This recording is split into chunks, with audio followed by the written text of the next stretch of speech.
La Belle Auvergne, rencontre avec des Auvergnats de souche ou de cœur. Christophe Chavarot. Bonjour à tous et soyez les bienvenus pour ce premier numéro de La Belle Auvergne à la maison. Eh oui, c'est une nouveauté. On est vraiment très, très heureux de vous retrouver sur le 103.7, sur les pages Facebook de Variance FM et sur la page Facebook de La Belle Auvergne. Quoi de mieux pour débuter cette nouvelle série d'émissions qu'une marraine un peu particulière et quoi de mieux de retrouver ceux et celles qui, par sa parole et son intermédiaire, ont été présents pour nous pendant le confinement. Il s'agit des sapeurs-pompiers. Nous recevons aujourd'hui Anne Faure. Bonjour Anne. Bonjour Christophe. Tout va bien? Tout va bien. Donc là, je suis à la maison. Ouais. Moi aussi. On est à la maison et tu es avec nous pour un livre que tu as publié qui s'appelle « Témoignage d'une femme sapeur-pompier » que tu as publié à Compte d'auteur. Voilà. C'est cela. Et Voilà, donc, on va en parler un petit peu, en fait. Si j'ai bien compris le principe du livre, il est écrit sous forme d'un journal. Tout à fait. Ouais. Alors, qu'est-ce qui se passe dans ce journal? Alors, je raconte comment je suis devenue pompier. Ouais. Moi, j'ai découvert le monde des sapeurs-pompiers tard parce que j'étais persuadée avant que c'était que pour les hommes. Donc, je raconte un peu et donc j'avais 20 ans, voilà. Et je raconte comment j'ai passé les stages, les difficultés que j'ai eues, j'y suis arrivée. Et puis après, j'ai trouvé ça tellement passionnant que j'ai voulu passer le concours de pompier professionnel. Donc, je l'ai passé à 35 ans. Et je raconte qu'est-ce que j'ai fait pour arriver, pour me préparer à ce concours. Après, les difficultés aussi que j'ai rencontrées. Mais il se veut positif, ce livre, parce qu'en fait, même si j'ai eu des difficultés dans mon parcours, au final, ça m'a permis de grandir, d'évoluer, d'en faire une force. Et je raconte toutes les interventions. Mais d'un point de vue... je relève ma carapace de super-héros avec les émotions, comment moi je vivais les émotions au niveau mental, physique, émotionnel. Voilà. Alors, on va en parler un petit peu dans un petit moment. Se faire accepter en tant que femme, eh bien, je suppose que dans un monde d'hommes, en fait, c'est un peu comme l'armée, les sapeurs-pompiers. Ça ne doit pas être évident. En tant que femme, j'ai eu quelques difficultés, mais j'ai commencé il y a longtemps. Donc après, les choses, heureusement, évoluent. Ouais. Et plus ça va, plus les femmes sont acceptées et plus il y a de femmes. Mais malheureusement, c'est vrai que des fois, il reste une petite minorité qui pense que les femmes ne peuvent pas être pompiers, alors qu'une femme peut très bien être sapeur-pompier autant qu'un homme. Oui, tout à fait. Je parle un petit peu de ça, oui, dans mon... Ouais. Et alors, c'est quoi en fait les... Est-ce que par exemple, tu peux nous parler un peu des qualités, tiens, de tes qualités et de ce qu'il faut avoir ou de ce que tu as dû développer pour devenir sapeur-pompier? Je pense d'abord qu'il faut aimer les autres, avoir envie d'aider son prochain. Ouais. Et dans l'aide qu'on a aux autres, il ne faut pas avoir de jugement. Il ne faut pas juger quelqu'un à sa couleur de peau, son origine sociale. Je veux dire, il faut prendre la personne comme elle est. Il faut aussi respecter le secret professionnel. Donc, ce que la personne nous dit, on le garde pour nous, on ne le crie pas sur tous les toits. Et il faut être à l'écoute. Bon, je parle surtout du secours à victime parce qu'effectivement, ça fait partie, les 3/4, c'est du secours à victime. Donc, on parle avec de l'ambulance. Sur les feux, c'est autre chose. Mais donc, on développe toute cette partie qui est le rapport humain. Il faut rassurer. Voilà. Après, il y a toute la partie, bien sûr, technique. Donc là, il faut s'entraîner. Et la partie... peut-être force, mais encore qu'on est toute une équipe, donc ça va. La partie mentale, peut-être sur des fois des interventions difficiles, mais après on en discute. Ce que j'ai développé, sinon, c'est m'affirmer pour justement montrer que j'étais capable de faire autant que les autres et que j'étais là, qu'ils pouvaient compter sur moi. Est-ce que ça t'a coûté, ça, de le développer au début? Au début, j'avais un peu de mal, ça m'a fait mal au cœur en tant que femme, il faut qu'on fasse, enfin, moi perso, hein, c'est pas tout le monde forcément pareil, hein, je parle de mon cas personnel, il fallait que je fasse un petit peu plus mes preuves qu'un homme. Donc en ce sens-là, je trouve que c'est un petit peu de l'injustice. Et moi, j'aime beaucoup la justice, et donc c'est pour ça que j'ai un petit peu de mal. Oui. Est-ce qu'on sait combien à peu près il y a de femmes sapeurs-pompiers en France? Je ne sais pas par cœur. Ouais, non, il n'y a pas d'idée, pas de chiffre. Je vais me dire, ah bon, je vais chercher. Ça, c'était la question piège. Ça monte de plus en plus. Il y en a plus chez les femmes sapeurs-pompiers volontaires. Peut-être 16%, mais je ne veux pas dire de bêtises, alors je préfère sur la réserve. Il y a des professionnels, il y en a moins. Et puis, ça augmente. Oui. Donc, tu as commencé par être pompier volontaire, tu l'as dit, après, tu as été sapeur-pompier professionnel. Donc, après la vie de femme dans tout ça, elle est présente quand même. Et est-ce que c'est bien accepté dans ton entourage? Comment ça s'est passé? Au début, c'était un petit peu difficile parce que le conjoint, qui était le papa de ma fille, ne connaissait pas le monde des pompiers. Et c'est vrai que pour quelqu'un qui n'est pas du milieu pompier, des fois, il a du mal à comprendre qu'on peut partir, quand le bip sonne, par exemple, on peut revenir 2h30 après. Mais si vous partez pour un feu de maison, le temps d'y aller, d'éteindre, de faire des blés, de rentrer, de ranger le matériel, de reconditionner, c'est facilement 2h30. Mais après, je pense qu'il faut bien communiquer, mais c'est vrai que dans un couple, quelqu'un qui ne connaît pas le monde des pompiers, des fois, a du mal à comprendre. C'est pour ça aussi que du coup, j'ai écrit le livre, parce que ça fait comprendre aux personnes qui ne savent pas trop comment ça se passe, vraiment, qu'est-ce qu'on fait dans une guerre de 24, qu'est-ce qu'on fait quand on est volontaire, que le bip sonne. Voilà. Après, ma fille, j'étais des fois toute seule avec ma fille à la maison. Quand j'étais volontaire, je parle. Ouais. Le bip sonnait. Moi, dès que ça sonne, je veux y aller. Donc, j'emmenais souvent ma fille chez le voisin. Je sonnais. S'il était là, je la récupérais après. Et comme j'en avais beaucoup parlé à ma fille, si tu veux, elle n'était pas inquiète. Elle était contente d'aller jouer à côté. Elle savait qu'elle allait me retrouver. Ouais. Est-ce que tu as eu peur des fois dans ta carrière? Des fois, oui, j'ai eu peur parce que je partais sur une intervention que j'avais vue en théorie, mais pas en pratique. C'est comme toutes les premières fois, quand on ne connaît pas quelque chose, on a le cœur qui s'accélère. Et alors, je ne le disais pas forcément, j'ai ma fierté, je le gardais pour moi. Mais c'est vrai qu'au fond de moi, je sentais le cœur qui boum, boum, boum, boum. Et après, on pense à ça, mais une fois qu'on est dans l'action, en fait, on n'y pense plus parce qu'on sait ce qu'il faut faire. On a le chef d'agré qui dit il faut faire ça, ça, ça. Et en fait, ça se déroule. On est dans l'action. Donc, dans l'action, tu ne réfléchis pas, on ne pense pas à tout ça. Après coup, quand l'intervention est terminée, là, on peut repenser à certaines choses. Anne, tu es une femme positive. Tout à fait, je positive tout ce qui m'arrive. Même si dans la vie, des fois, de toute façon, dans la vie de tout le monde, il y a des hauts et des bas. Même si des fois, j'ai eu des bas, j'ai tout fait pour après remonter et remonter encore plus. Donc, je suis positive tout.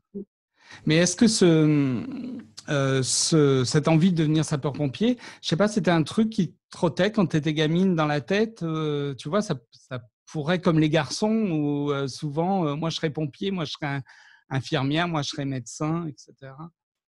Alors, ma maman était infirmière. Elle était toujours aux petits soins dès qu'on était malade avec nous, toujours aux petits soins. Donc c'est peut-être ça qui m'a donné envie d'aider les gens. quand j'avais 18 ans, j'avais passé mon brevet de secourisme. Je faisais partie d'une association où j'étais. Mais pompier, non, je n'ai pas pensé parce que pour moi, c'était pour les hommes grands, beaux, forts. Enfin, ça, non. Le jour où on t'a remis ton uniforme, tu as été fière? Ah ouais, enfin, moi, j'avais une grande fierté, oui. Ouais. C'est pas très sexy, hein, l'uniforme, mais peu importe. Enfin, j'étais, ouais, on sent. Je sentais que je me mettais. Ouais, j'aimais beaucoup. Ouais. On sent. Et pour moi, il faut être digne quand tu portes l'uniforme. Ouais. Voilà, il y a des choses que tu fais pas. Et voilà, il faut être digne de porter l'uniforme. Ouais. Alors, ce livre, qu'est-ce qu'on peut dire sur ce livre encore? Je suis sûr qu'on peut dire plein de choses, bien entendu, mais est-ce qu'il y a un message que tu as envie de faire passer avec l'écriture? Ce livre, je l'ai publié. Ce que je veux dire, c'est que j'aurais adoré avoir ce livre entre les mains quand j'ai commencé les pompiers. Parce qu'il y a plein de conseils, plein de choses. Des fois, je fais des petites erreurs, voilà. Que ça m'aurait servi d'avoir ce livre-là. C'est fait aussi pour faire prendre conscience que la vie, elle est courte, qu'il faut profiter de la vie, qu'il faut aimer la vie. Parce que dans mon métier, on voit bien quand je vais sur des accidents où il y a des jeunes de 20 ans qui décèdent, ça marque. Après, on relativise, on voit la vie autrement et ça donne envie de plus profiter de la vie. Donc, je mets plein de petites citations en fait inspirantes. Oui. Et on voit aussi mon évolution, c'est-à-dire qu'au début, je suis quelqu'un un peu timide, réservé, et je m'affirme. Au début, j'ose pas, par exemple, passer le monitorat de secourisme parce que j'ai la trouille de parler et je me vois pas le faire à mes supérieurs, enfin, tu vois. Et donc, je marque cette trouille et puis on voit que j'essaye et puis à la fin, au final, je ne saurais pas, vous saurez. On voit mon évolution à travers tout le livre. Ouais. Et puis, pour ceux qui ne connaissent pas le milieu des pompiers, ils se rendent compte qu'est-ce qu'on fait dans une caserne, dans une garde de brigade, voilà, tout. Oui, parce qu'il y a toute une vie. Il y a toute une vie dans la caserne. Vous n'êtes pas seulement en intervention sur des accidents, sur des feux, etc. Il y a une vie, une véritable vie. Oui, en dehors des interventions, on ne reste pas à attendre. On a chacun des services, on travaille. Par contre, dès que ça sonne, on part. On fait aussi des manœuvres pour s'entraîner. On fait du sport pour rester physiquement opérationnel, en bonne condition physique. Il y a des moments très conviviaux. Hein. Par exemple, les dimanches, on fait des bons petits repas. Donc, le bip sonne juste au moment de passer à table. C'est une très bonne expérience. Et alors, donc là, en ce moment, tu me disais au téléphone que tu étais un peu en reconversion professionnelle. Qu'est-ce que ça veut dire? En reconversion professionnelle, oui, tout à fait. Avant de dire ça, je voulais signaler que j'écrivais la suite en ce moment. Ah, d'accord. Tu vas en parler maintenant. Oui. Très bien. Non, c'était pour après t'expliquer le pourquoi je suis en reconversion, en fait. Très bien. J'ai fait 10 ans en caserne et avant, j'étais dans d'autres centres. Et après, par choix, j'ai voulu aller au CODIS, donc je décrochais les appels du 18 et du 112. Donc, c'est du pompier, hein, parce que là, je fais du massage cardiaque par téléphone. C'est même encore plus stressant, j'allais dire, parce qu'on n'a pas de visuel. Il faut se faire sa vision, il faut rassurer, il faut donner les secours, il faut déclencher, il faut plein de choses à faire. Il y a autant d'adrénaline, que dans une intervention en direct, en fait. Ah, c'est différent. Parce que tu es moins dans l'action. Enfin, moi, je le ressens comme ça. Et du coup, quand je suis au téléphone, moi, je suis quelqu'un qui aime beaucoup les gens. Donc, j'ai plaisir à parler avec les gens. Dans l'ambulance, par exemple, j'adore être derrière avec les victimes pour leur remonter le moral, les coacher, les faire sourire, essayer de les booster, en fait, hein, de faire en sorte qu'ils aillent mieux. Et donc, si tu veux, au CODIS, j'ai pas… je dois raccrocher, après, je ne peux pas rappeler les gens. Ah oui. Donc, enfin bref. Et puis, j'ai eu un bon paquet de moments où j'ai accumulé des inters difficiles. Et enfin bref, donc par choix, je choisis de toujours rester dans l'aide à la personne, mais différemment, et de me reconvertir dans la sophrologie, le coaching, la préparation mentale. Pour qu'il y ait un suivi avec les personnes, de les voir, de prendre le temps et de les aider toujours, mais différemment. Donc effectivement, je me forme tout de suite pour progressivement voilà, changer. Sur les réseaux sociaux, d'ailleurs, quand on a annoncé cette interview, il y a eu plein de messages qui me disaient « Anne, je la connais, elle est super sympa, tu vas voir, ça va vachement bien se passer. » Et j'ai trouvé ça super gentil, ouais, en effet. C'est très gentil. Alors, la sophrologie, mais pour aider les… Tu parles de sophrologie pour aider les victimes ou pour aider les pompiers aussi? Alors, moi, idéalement, j'aimerais aider les personnes qui manquent de confiance en elles. D'accord. À la base, je suis quelqu'un, tu vois, qui était timide, introverti. J'osais pas faire les choses, en fait. J'étais plutôt dans la fuite que dans l'action. Et j'ai travaillé énormément sur moi. J'ai fait énormément de stages de développement personnel. Et avec toutes les clés que j'ai maintenant, je peux aider. Alors, idéalement, tu vois, ce serait des ados ou même des adultes. Hein. Il y a beaucoup d'adultes qui n'ont pas la vie dont ils rêveraient, qui subissent en fait les choses, Ouais. qui ont peur de parler au public, qui ont peur de dire des choses sur eux. Et moi, j'adore justement voir dans leurs yeux qu'en travaillant, bah, ça les booste, quoi. Là, j'ai fait un… C'est pas trop le livre, mais pour mon diplôme de sophrologie que je préparais en parallèle de mon travail, je me suis occupée des lutteurs de l'ASM.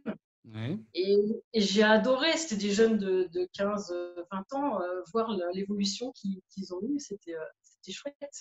C'était chouette. Ça t'apporte, de toute façon, tu cherches toujours quelque chose qui t'apporte du réconfort et où tu puisses toi aussi en donner. C'est ça, en fait. En fait, de voir que j'apporte aux gens et de voir que grâce à ce que je leur dis, ou à ce qu'ils ont compris, au déclic qu'ils ont compris, ça se voit dans leurs yeux, tu vois, les petites les étincelles. Ça, en fait, ça me remplit.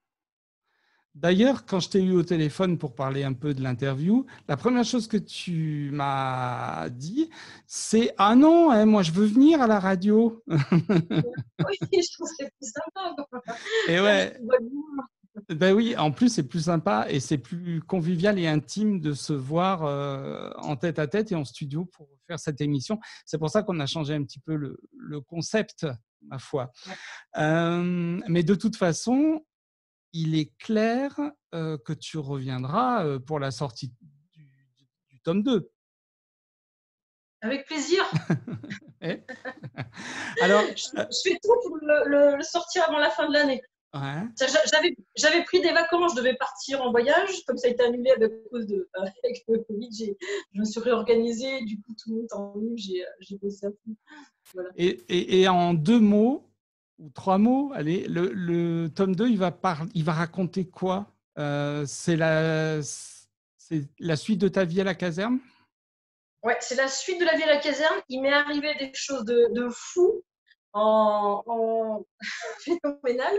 Et puis quand on est au CODIS, on monte aussi des gardes de dispo en caserne. Donc c'est effectivement des interventions qui ne sont pas du tout racontées dans le premier, parce que des choses nouvelles, où je raconte mon expérience, ce que j'ai vécu. Et puis comment je suis arrivée au CODIS, comment ça s'est passé, l'apprentissage, mes premiers appels tout seul, comment ça se passe là-haut, les appels qu'on reçoit. Et après, le lien, du coup, entre les appels, le réel, les appels, et puis les pompiers sur le terrain. Puisque des fois, j'appelais, j'avais la personne au téléphone, j'envoyais les secours.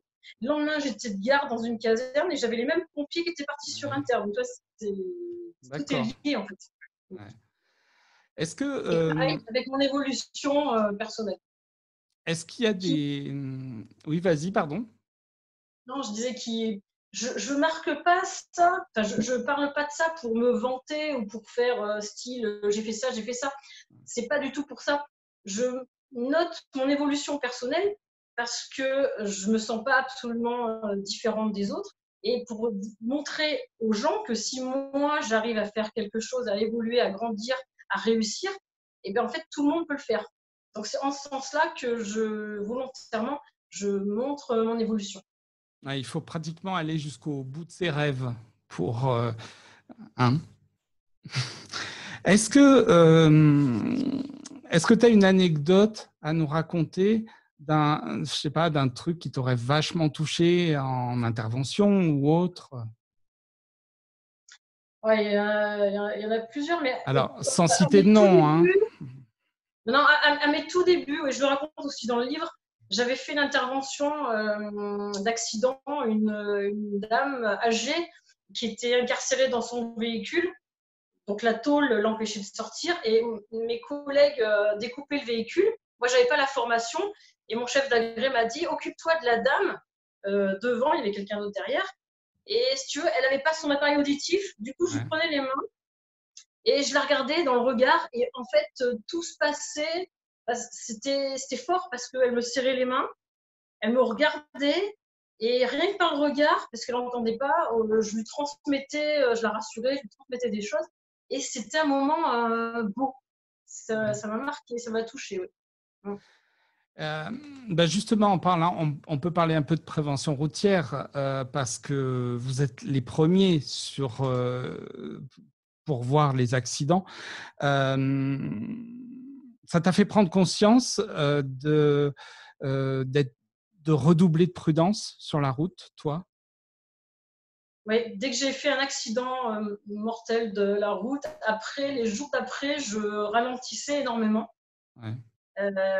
Malheureusement, je me rends compte que je roule quand même trop vite, tu vois, donc je suis un peu ce que je dis, mais parce que je fais, non, je suis consciente que, tu vois, c'est comme quand on est en ambulance, quoi. On respecte le code de la route, hein, toujours, mais c'est vrai que ça fait prendre conscience effectivement que la vie est courte et qu'il faut un rien peut faire déraper. Tu vois, sur les routes, par exemple, de campagne, des routes mouillées où il y a des feuilles. Là, tout de suite, je repense à des inters que j'ai vus, je ralentis, je baisse tout de suite ma vitesse. Ça, par contre, je le fais. Et systématiquement, je fais attention que tout le monde ait sa ceinture. Mais ça, maintenant, tout le monde la met. Enfin, dans les engins. Tu as été sapeur-pompier uniquement en Auvergne? Et attends, si je peux me permettre, il y a pas très. Enfin, j'ai vu quelqu'un qui était en moto avec des tongs, un short et un t-shirt. Bien sûr. Les gens, ils ont pas conscience de ça parce que s'ils se plantent, ils sont morts, ils ont un membre arraché. Enfin, donc même s'il fait chaud, bah, faut mettre le blouson, les bottes, tout ce qui va bien. Toutes les protections, c'est vital. C'est pas fait pour rien. Et le casque de l'attacher. Parce que là, ils ont le casque, tu vois, mais ils l'attachent pas. Ça sert à rien. S'il tombe, c'est la tête qui prend en premier. Hein. Ouais. Et pour répondre à ta question de l'Auvergne. Oui, alors, tu m'as dit d'Auvergne, ok. Mais sinon, quand quelqu'un me pose la question où j'ai été pompier, je ne dis pas où j'ai été pompier. Volontairement, je ne dis pas les casernes où j'ai travaillé. Parce qu'en fait, dans ce livre, il se veut générique dans le sens où toutes les interventions, tout ce qui se passe, ça peut être dans n'importe quelle caserne en France. Oui. C'est pour ça que, voilà, puis si des fois j'ai eu une difficulté avec une personne ou quelqu'un d'autre, j'ai pas envie que ça se sache, sachant que, pour la petite anecdote, une fois, il y a quelqu'un qui m'a dit « Ah, je sais de qui tu parles ». Je dis « C'est qui ?» Ben non, pas du tout. Parce qu'en fait, on n'a pas le même rapport, tu sais, entre les gens, n'ont pas le même rapport entre eux. Voilà. Vous avez remarqué, Anne est bavarde et c'est une communicante, et moi aussi. Et ça fait déjà 30 minutes qu'on parle et on va devoir un petit peu s'arrêter. Je veux bien montrer ton livre qui s'appelle, allez, redis-le-nous. Témoignage d'une femme sapeur-pompier. J'ai un site internet, c'est www.annefort.fr,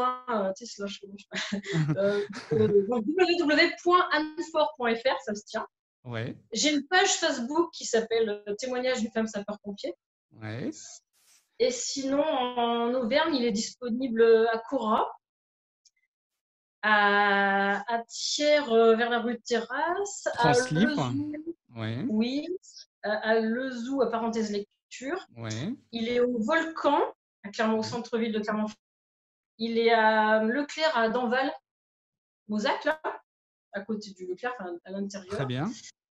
Il a Puy-Guillaume aussi, au Petit Papier. Ouais. Alors, Puy-Guillaume, c'est la ville de Variance FM, donc merci de l'avoir cité. Oui. Il est très, très gentil, d'ailleurs. Il fait combien de pages, ton livre, Anne? 430. Ça se lit comme un roman? Oui, presque. Les gens, ouais. quand ils commencent, ils me disent qu'ils n'arrivent pas à s'arrêter. En fait. Ils ont envie de savoir la suite et ils font du mal à décrocher. Ouais. Eh bien, Anne, je vais te remercier de ta gentillesse, de nous avoir parlé avec passion de tout ce que tu fais. On pourrait en parler encore pendant des heures, mais on va probablement, parce qu'on en a déjà discuté hors micro, on va avoir peut-être d'autres projets en commun et il faut que ça se mette en place, tout ça. J'espère que tu es toujours d'accord. Toujours d'accord, c'est génial. Super d'accord. Donc, vous aurez l'occasion de toute façon de revoir ou de réentendre Anne prochainement sur les ondes. Voilà, écoute Anne, je vais te souhaiter un bon déconfinement. Tu ne t'es pas arrêtée, toi, pendant le confinement, de travailler? Je ne savais pas comment en parler. Après, j'arrête à me dire que je suis trop bavarde.